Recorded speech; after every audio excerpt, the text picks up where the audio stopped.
പുതുവർഷത്തിൽ ഇന്നൊരു ചെറിയ റെസിപ്പിയുമായിട്ടാണ് ഞാൻ വന്നിട്ടുള്ളത്. ചെറിയൊരു റെസിപ്പി, അതായത് ദോശയ്ക്കും ഇഡ്ഡലിക്കും ഒക്കെ നമുക്ക് കഴിക്കാൻ പറ്റിയ ഒരു ചട്നിയും അതുപോലെ തന്നെ ഒരു ചമ്മന്തിയും. ഒരു ഡിഫറെൻറ്റ് ടേസ്റ്റാണ്. വീഡിയോ മുഴുവൻ കാണുക.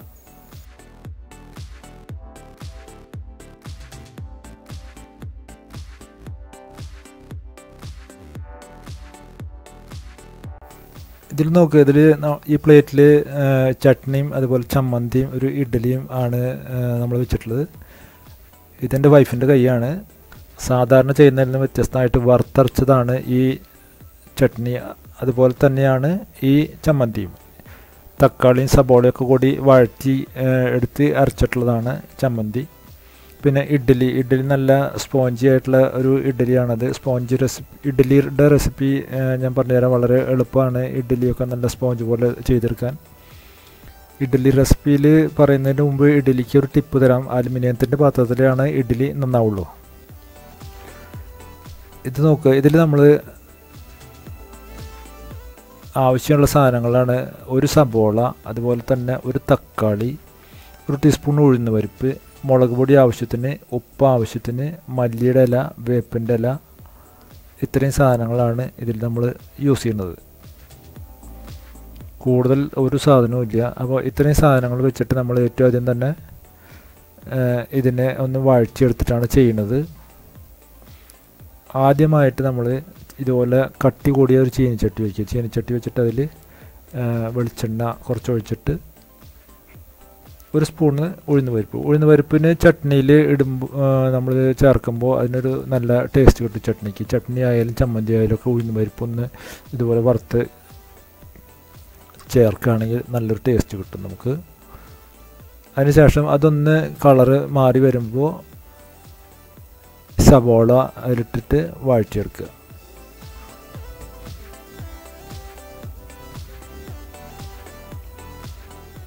സബോള നമ്മൾ വഴറ്റിയെടുത്തൊരു ബ്രൗൺ കളറ് ആവുന്നതോട് കൂടിയിട്ട് പിന്നെ നമ്മൾ ഓരോരോ ചേരുവകൾ അതിൽ ചേർക്കാനുള്ളത് ചേർക്കുകയാണ്. കാരണം വേപ്പിൻ്റെ ഇല, മല്ലിയില, തക്കാളി നമ്മൾ ഏറ്റവും അവസാനമാണ് അതിൽ ചേർക്കുന്നത്.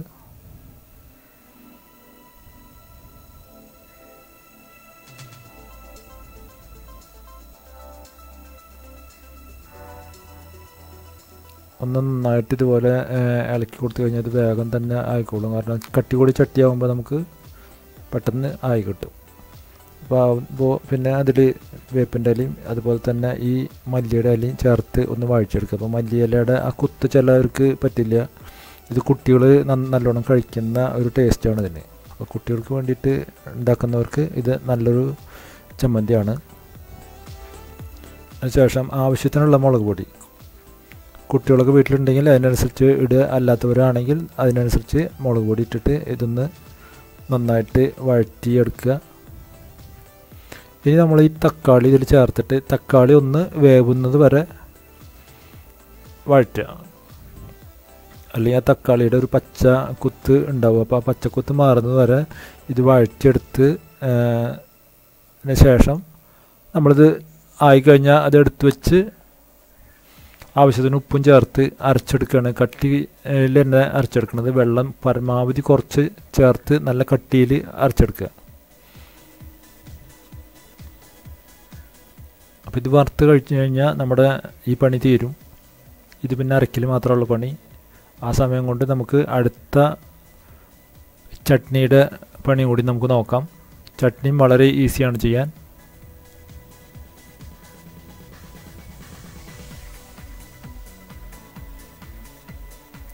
ചട്നി ഞാൻ നേരത്തെ പറഞ്ഞു, നമ്മളാരും അങ്ങനെ സാധാരണ വറുത്തരച്ച ചട്നി ചെയ്യാറില്ല. അപ്പോൾ ഇത് നോക്കുക, നമ്മളൊന്ന് ട്രൈ ചെയ്ത് നോക്കിയപ്പോൾ അത് കറക്റ്റായിരുന്നു.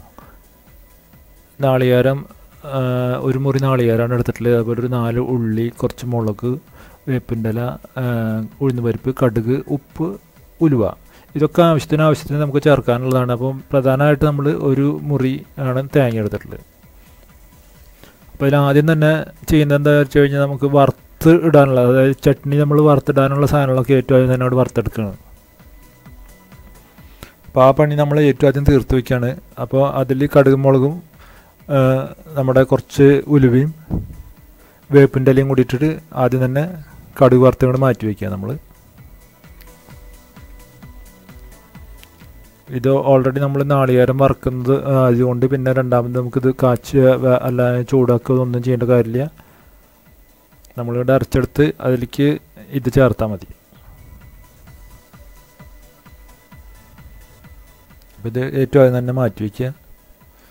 ഇനി നമ്മൾ ആദ്യം വെളിച്ചെണ്ണ ഒഴിച്ച് നാളികേരം ഇതും എല്ലാം കൂടി വറുത്തെടുക്കുക. അപ്പോൾ ആദ്യം തന്നെ ഒരു സ്പൂണ് ഉഴുന്ന് ഇട്ടിട്ട് ചെറുതായിട്ടൊന്ന് കളർ മാറുന്നതോടുകൂടി നാളികേരം കൂടി ചേർത്ത് വഴറ്റിയെടുക്കുക. അപ്പോൾ അതിന് മുമ്പ് ഇതുപോലെ ഉള്ളി, മുളകും വേപ്പിൻ്റെ ഇലയും നമുക്ക് ചേർക്കാം. അതിൽ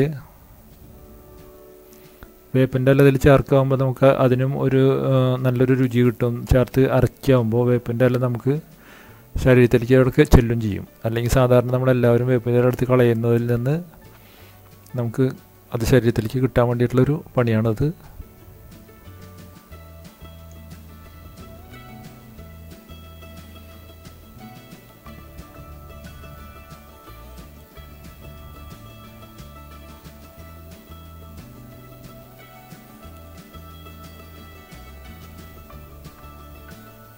ഇനി നമ്മൾ നാളികേരം കൂടി ചേർത്ത് ഒരു ലൈറ്റ് ബ്രൗൺ ആവുന്നത് വരെ ഒന്ന് വഴറ്റിയെടുക്കുക. കാരണം അധികം വറുത്ത ടേസ്റ്റ് ആവരുത്. അപ്പോൾ അത് ശ്രദ്ധിക്കുക. ഒരു ലൈറ്റ് ബ്രൗൺ, നമുക്ക് ആ നാളികേരത്തിൻ്റെ പച്ചയിൽ നിന്നുള്ള ടേസ്റ്റ് മാറി ആ ഒരു വറുത്ത ടേസ്റ്റിലേക്ക് കയറുന്ന ആ ഒരു ടേസ്റ്റ് ആകുമ്പോൾ ഇത് എടുത്ത് വെച്ച് കഴിഞ്ഞാൽ പിന്നെ ഇതും നമ്മൾ നേർച്ച ഇതുപോലെ അരച്ചെടുക്കുക. പരമാവധി വെള്ളം കുറച്ചിട്ട് അരച്ചെടുക്കുക. നമുക്ക് ഓൾറെഡി നമ്മളിത് അരച്ചെടുത്ത് കഴിഞ്ഞു. ചട്നി രണ്ടും നന്നായിട്ട് അരയ്ക്കുക. ചട്നിയും ചമ്മന്തിയും നന്നായിട്ട് അരയ്ക്കുക. അരച്ചെടുത്ത അതിലേക്ക് ഇനി നമുക്ക് ഈ കടുക് മുളകും നമ്മൾ ആദ്യം കാച്ചി വെച്ചത് ചേർക്കുകയാണ് വേണ്ടോ.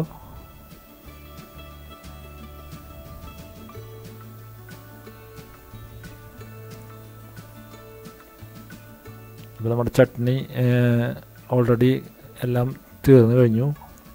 അടുത്ത പ്രാവശ്യം എല്ലാവരും ഇഡ്ഡലിയോ ദോശയോ ഉണ്ടാക്കുമ്പോൾ ഈ ചട്നിയും ഈ ചമ്മന്തിയും ഒന്ന് ട്രൈ ചെയ്ത് നോക്കുക. നല്ല ടേസ്റ്റിയാണ്, ഡിഫറെൻ്റ് ആയിട്ടുള്ളൊരു ടേസ്റ്റാണ്. ട്രൈ ചെയ്ത് നോക്കുക, എന്നിട്ട് അഭിപ്രായം പറയുക. അപ്പോൾ ഇതുപോലെ കട്ടിയിൽ അരച്ചെടുക്കാൻ ശ്രദ്ധിക്കുക ചമ്മന്തിയും ചട്നിയും. Thank you for watching.